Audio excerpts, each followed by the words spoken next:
I was in Sunday school one day when they wrote the word integrity on a chalkboard. And they said, "Now, what does integrity mean to you?" And they pointed to me, and I blurted out, "Cake." Integrity to me is pound cake.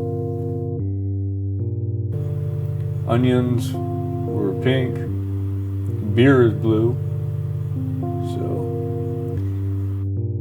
peas are purple. Like the word "the," T has no color for me, H has no color for me, but E is orange. So it kind of all blends together into a reddish, pinkish, orange word. But on the other hand, words like flower, the L is sort of whitish yellow, and the W is definitely brown. And so I see different colors for that one word. There's a, I guess you could say like a chain of colors for that one word. I have no idea how to describe it. To describe it, I'd start telling you what it looks like. That sound that's going, it's silver. It's about that wide. It's got little lines all through it. And I believe it has some little holes in it also. And the line it's following is curving in on itself. Some more food here. There's a kind of taffy that we used to have when we were little that would curl. You remember that wavy, curly stripe stuff? That's what it looks like, but it's silver with holes in it and little stripes. And it starts out kind of thick and then it sort of diffuses as it goes on toward the end of its run.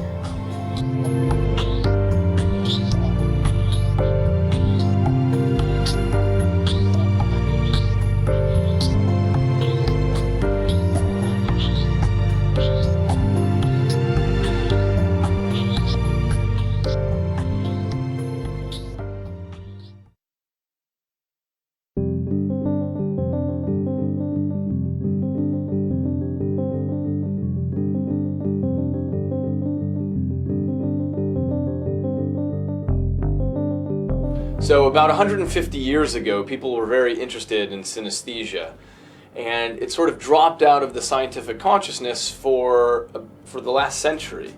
And the reason is the school of behaviorism took over, where people were interested in treating humans like black boxes, input-output devices.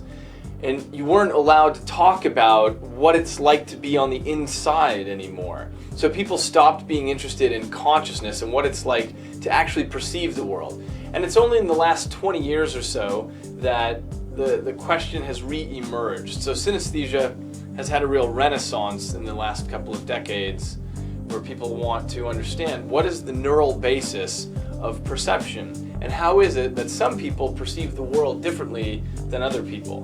What is it like to see differently from the inside? And I don't know when I necessarily first became aware of it, because it seems like it's always been there. But I know that I was definitely playing with it when I was 5 or 6 years old, because I remember raiding my parents' record cabinet, searching for records that I liked to listen to for the colors.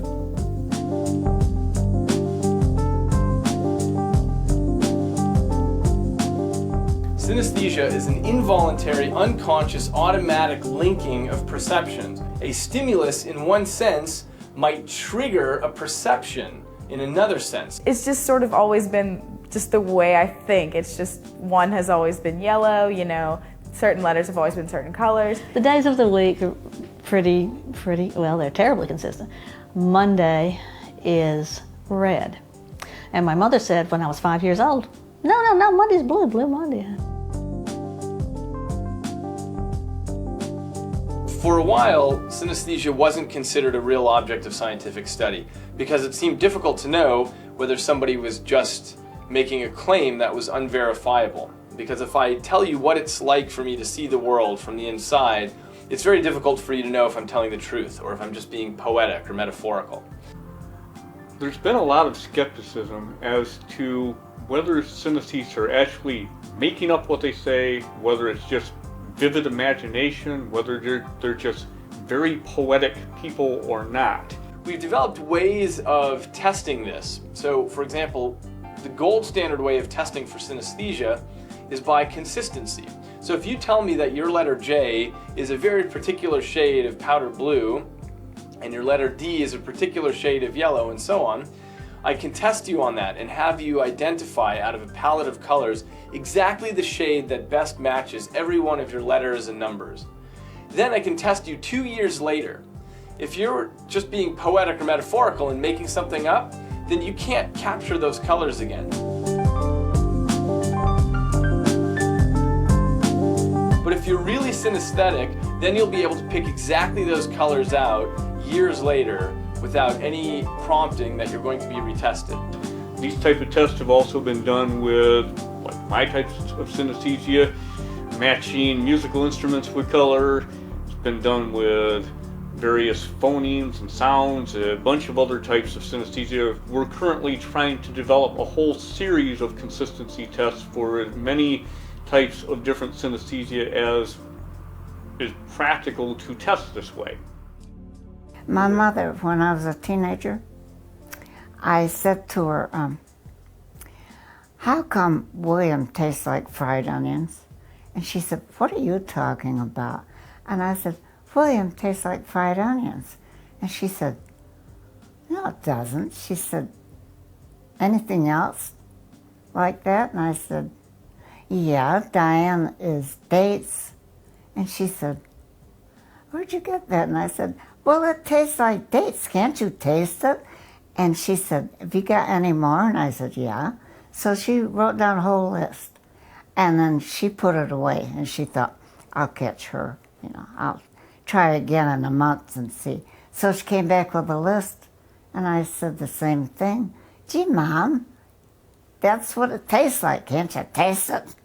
We've developed many tests where we can actually see what's happening from the level of the genetics to the level of what's happening in the neural activity to verify that synesthesia is a real thing. It's a genuine phenomenon, and people who have it are actually experiencing the world differently than you and I. So when they hear music, for example, they might actually perceive colors, and that's measurable.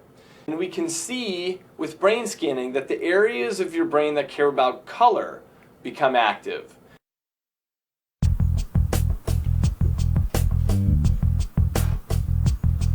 Oh, this is different. Okay. Here, one of the percussions, which is a very dark, almost black. You've got a bass here, which is a nice dark purple, laying way down, right on my feet. Sort of this band of purple. The high instrument there, very interesting sort of combination of blue and pink. It's about here. All of this again, so for the stuff here, about hand's length away, it's about this far away. We got this faint undulating strip of blue and pink. Other instruments coming on in the background. Oh goodness, that's nice. All right, very strange feel. It's got a background field. The background is almost like a sheet of like mother of pearl. Almost like a whole great big large sheet of mother of pearl with the waves of pink and blue, green and such. Sort of like everything else is playing upon that sheet there. Now it's gone. So with it gone, then the background is a sort of a very light pale blue.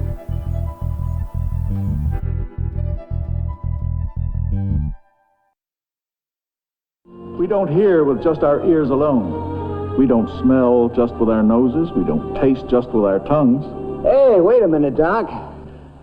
After 20 years behind this camera, you're not going to tell me I don't see with my eyes, are you? No, in a strict sense, you don't, Hal. Your eyes, like your other sense organs, simply receive impressions from the outside and send them on to the brain. The senses are all different. The signals are all alike. Yeah, but then how could the brain know which sense is sending the message? Phil, you've just asked the big question. That brings us up to the brain. It's the areas in the brain, the specific areas where the signals end up, that tell us whether you're touching, seeing, hearing, tasting, or smelling. This back portion of your brain is almost entirely devoted to vision, and there's a particular area of the brain that cares in particular about color. The part of your brain that would be sticking out here cares about language and words and letters, and somehow in a synesthetic brain these areas are connecting to these areas so that words and letters will trigger a color experience. I have grapheme color synesthesia, and so basically I associate most letters and all numbers with some sort of color. One alone by itself is yellow, but 4 is also yellow, but it's a more golden yellow. Some of the differences are very subtle, but they're definitely distinct differences in my mind. The colors that are associated with numbers, some of those colors I do not like. The number 8 is kind of a sick golden brown tinge with chartreuse kind of color. It's pretty nasty. Numerals have personalities, and some of them have colors too. Actually, most of them do. The primary numbers, and if I write a number twice, the personality might vary just a little bit depending on how it's written. And before I knew that there was a name for this, I assumed that other people would notice this too. So if I were addressing, say, a job application and wrote the zip code and the digits had kind of a bad attitude or something, I would write it again because I didn't want to make a bad first impression. Never occurred to me that nobody else would give a rip, because I really thought that if I do it, then everybody does it. But I waste a lot less envelopes these days. Synesthetic perceptions can be unpleasant every once in a while. But then again, so could your sense of smell. If you're able to smell something, you probably have experienced really pleasant odors like fresh baked cookies, your favorite home-cooked meal, your favorite perfume, and you've also experienced very unpleasant odors, such as a filthy public restroom, or vomit, or manure. Right? Now, you've experienced extremely unpleasant odors. Do you want to permanently lose your sense of smell? Some unpleasant things, it's good if you can see them or experience them so you know they're there. Same as, if I were walking down the street and in a very typical visual sense saw a man coming at me with a knife, it'd be an unpleasant experience, but it's good that I saw him. I'm used to it. I don't know what I'd do without it. And I hear Barbara, for instance, that's coconut. And I like the taste of coconut. Now, it doesn't make me full. It gives me a craving for that particular thing sometimes. Sometimes it doesn't. I definitely like having the color associations. It's an interesting thing to talk about, and it's kind of neat to have. And actually, once I realized that I could actually use colors to help me remember number sequences and things like that, that was actually kind of useful. Now I get a phone number, and if I'm having a hard time remembering it, I just kind of remember a couple of colors. And I wish I could paint because it's beautiful. I sing, and when I'm singing, one way I monitor whether I'm on pitch is that I see the note. And if that note doesn't have the right texture, I'll know that it isn't quite right. So when I'm singing, I see the shape and texture of that note in my mind's eye, and it helps me to fine-tune. Synesthesia is not a disease. It's not a disorder.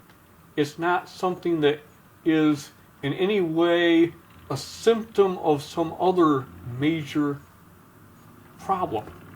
It's not something that you need to get rid of. It's an alternate way of perceiving the world.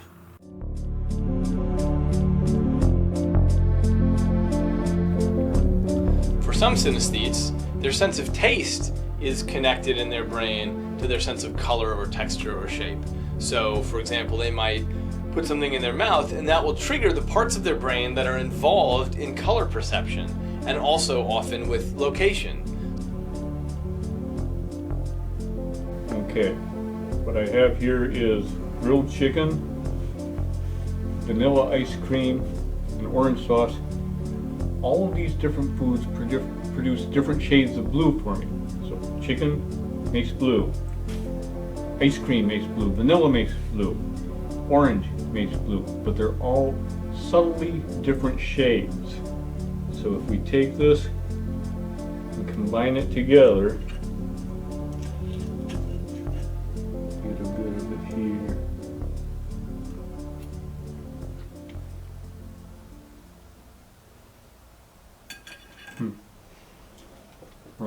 Got in front of me, right about here. It's moving from a little bit left to about here, field about this wide. And very interesting. You get subtly different shades of blue.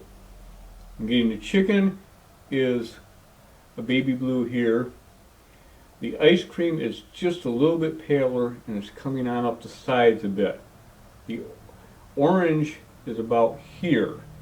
It's a very faint baby blue, but it has a different type of texture. It's like it's made out of a different material. It's not my favorite thing to eat for the flavor, although I like the flavor. I think the flavor is okay, but if I eat this at all, I'm mainly eating it for the colors, which are phenomenal. So for years I've been trying to understand, I'm not a synesthete, I've been trying to understand what it's like to have synesthesia. And the closest sort of analogy, which I think works, is something like this. If I were to show you a photograph of Barack Obama, you would immediately think Barack Obama. Even though those words aren't written anywhere there, just seeing his face, you would immediately think those words. An important thing to understand about synesthesia is it's not the same as a hallucination. So when a synesthete sees the letter T and experiences some sort of yellow in his mind's eye, it's not the same as a hallucination. He knows that the T is in fact in black ink and that there's not yellow out there. So it's not the sort of thing that would cause a car accident, and it's not the type of thing that would count as a hallucination or something one would have to worry about. Even though there's a location, it's not actually interfering with their ability to see in that part of space. So in the same way, you could picture a giant orange pumpkin sitting right in front of you, but that doesn't prevent you from seeing through that and past that. Nonetheless, you could say it's orange and it's right here in space. That's sort of what it's like to be synesthetic. It's not blocking something else out like a hallucination, but instead it exists in essentially a parallel space to the one you have.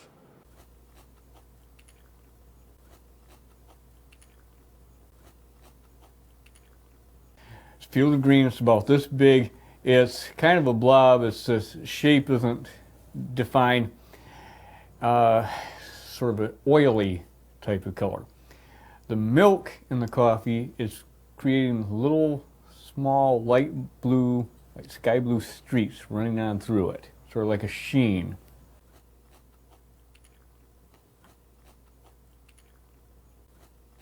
Get this going on in here.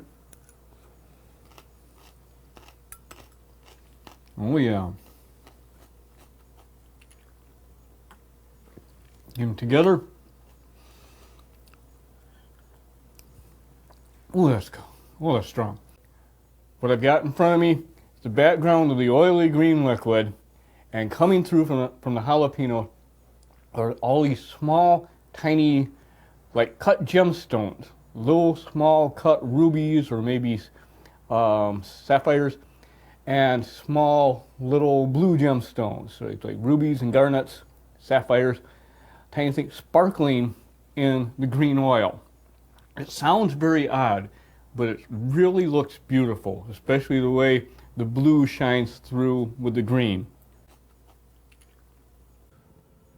So the most popular theory to explain synesthesia is that in different areas of the brain you actually have cross-wiring. You have more wiring in a synesthetic brain that causes these areas to talk to each other more. I don't favor that theory. Instead, I favor a second hypothesis, which is that the amount of wiring is the same in everybody's brain. Instead, what's different is there's there's a slight difference in the balance of excitation and inhibition, such that activity here will cause activity here, because there's not enough inhibition of that activity. The reason I favor the hypothesis that the wiring is the same in everybody is because non-synesthetes can experience synesthesia. So for example, when people take drugs like LSD or DMT, they'll experience synesthesia. Also, many non-synesthetes, when they're very fatigued, right when they're falling asleep, somebody might slam a door and they'll see colors. So this implies that everybody is capable of a synesthetic experience. Also, for synesthetes, the amount of their experience waxes and wanes. So for example, when they are drunk with alcohol, or they're very tired, or they're very emotional or stressed out, their synesthesia tends to be much richer and more intense.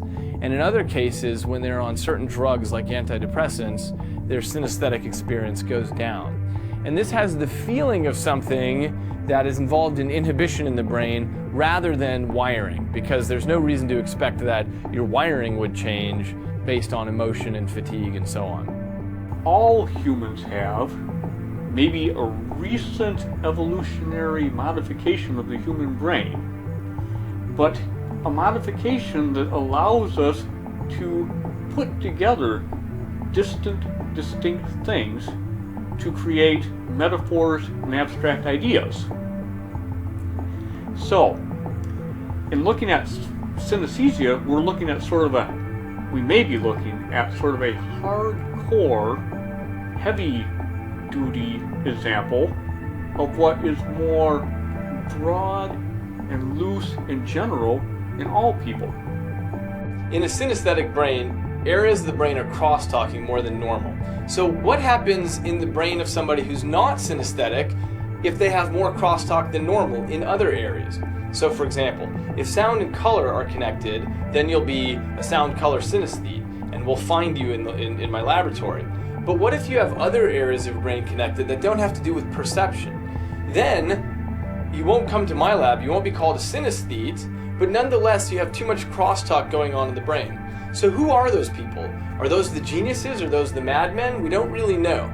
One hypothesis is that that might be the neural basis of creativity and of metaphor. So the idea is that creativity and metaphor involve binding very different domains and seeing similarities between them. Say that I tell you that I've just returned from Papua New Guinea and I found a tribe there that had two shapes. One of the shapes was jagged and the other one was very smooth. And I tell you that the tribe calls one of those shapes Kiki and the other one they call Booba. And the question is, which word goes with which shape? Most people will say that the Kiki goes with the jagged shape and the Booba goes with the smooth shape. Now, there's no reason this would have to be true, but almost everybody will make that guess. This is an example where there may be synesthetic correspondences in normal brains, but we're normally not aware of these unless we tease them out with examples like this. Accepting reality. On this side of the fence, where the grass is always browner, where a blade of grass is just that, nothing more, and the fence and the people, in the here and now that binds us, that blinds us to the dance of our own shadows, a tree is always a tree, a stone always a stone, but fence walkers know that even stones can cry out if needed, and sometimes catwalking at night, they see a glimpse at a time, out of time, in the golden fog that descends sometimes, that a stone or a tree could be almost anything. Every synesthete has his or her own connections there, and they don't always correspond to another one. I think the fact that they have that type of experience at all may be what is of value to, say, a non-synesthetic reader. We all accept the reality that's presented to us. So I see the world in a particular way, and if I were to tell you that the way you see the world is actually exactly upside down from the way I see the world, it doesn't matter, because we both accept and love the realities that we have, and as long as we can both operate in the outside world in agreement, then it doesn't matter. I think when we share those types of experiences, that may help expand the reader's world a little bit so that if they do tend to think in those terms and maybe haven't really acknowledged that, it gives them permission to expand their experience, to expand their perception somewhat. So it doesn't matter if my Tuesday is blue, green, or yellow. The fact that it's anything may or may not mean something to someone else, but if it does, it doesn't matter if his is orange or purple.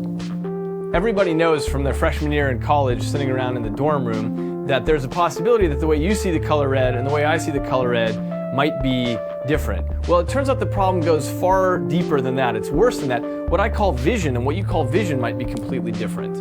And it doesn't matter as long as we can both agree in the outside world. For someone who doesn't have those experiences, it still might broaden their view of what is possible in experience.